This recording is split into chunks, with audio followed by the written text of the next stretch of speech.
So, hey guys, it's Ziant again, and since everyone's talking about close quarters, I thought I'd throw my hat into the ring. I'm doing this commentary in lieu of the multiplayer analysis, mainly because, on a server I was playing on last night, I saw someone say in chat, "Wow, all we need now is kill streaks."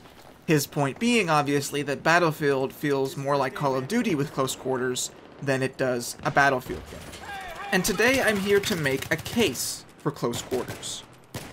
We know that DICE analyzes which maps players play most, and that Metro is one of the most popular maps, if not the most popular map, which tells people that they prefer the more fast-paced game styles. This may be due in part to the fact that more Call of Duty players are playing Battlefield and they like a faster-paced game. But I think it's also a design decision on DICE's part. When DICE was designing Battlefield 3, I remember them saying in a diary that they wanted the damage model to be similar to that of the XM8 prototype with Magnum ammo from Bad Company 2. Of all the weapons in that game, the XM8 was the most all-round good gun.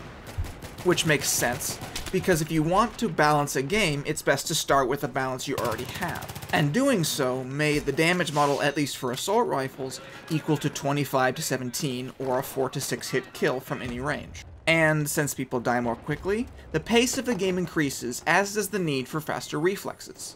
To counteract this higher damage model, DICE created larger maps for the game than they ever had before.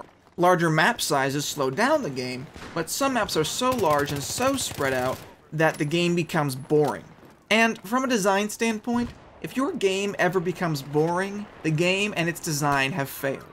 So when DICE looked at the player stats and saw that people liked smaller, more fast-paced maps, from a business standpoint, it makes sense that you'd want to release smaller, faster-paced maps. What I think people don't like about close quarters is that the maps are so small and so frantic that, like I say, it no longer feels like a Battlefield game.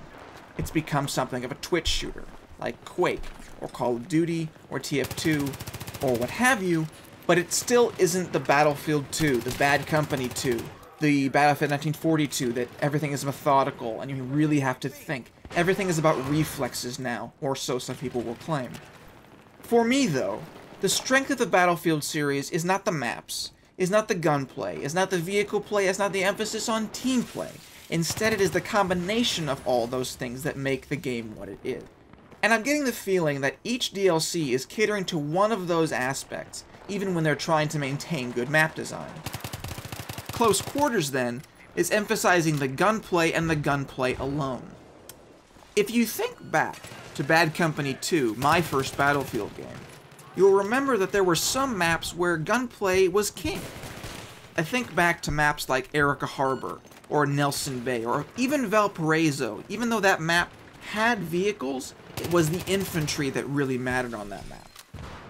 I think back to Oasis Conquest, where people would run around with shotguns and sniper rifles, and even though there was a tank there, it was usually strapped with C4 before anyone even thought of getting in it. So Close Quarters, for me, is merely an extension of that design philosophy. And that extension has been taken to its logical extreme. At the core of it, whether you like Close Quarters or not, is your preference on how you want to play Battlefield. If you want vehicle maps, there are still 13 maps that you can play that have vehicles and have a vehicle focus. And you can still play TDM on those maps if you still want just gun-on-gun action. But one of my design philosophies, even though I'm not myself a designer, is that you should never pigeonhole yourself into one or two specific styles of play for your game. Yes, Battlefield built itself on its vehicle play and its slower-paced shooting. And for a long time that worked. But even in Bad Company 2, things could get very frantic very quickly. It just so happened that the chaos occurred in much larger areas. So I think Close Quarters is not just good for business, it's good for Battlefield. Not because it changes the core game at all, and not because it's a new, faster way to play, but because it's expanding what the series is capable of. You'll always hear talk from developers of innovation and pushing the boundaries of what's possible with your game. Strange as it may sound, I think DICE has stretched their abilities by shrinking their maps. As DICE continues to patch Battlefield 3, they'll continue to learn more and more about how gunplay works at different distances. We'll have to wait and see how Armored Kill plays out, but I think in the long run this DLC has done nothing but good for the Battlefield series. I'll see you guys later.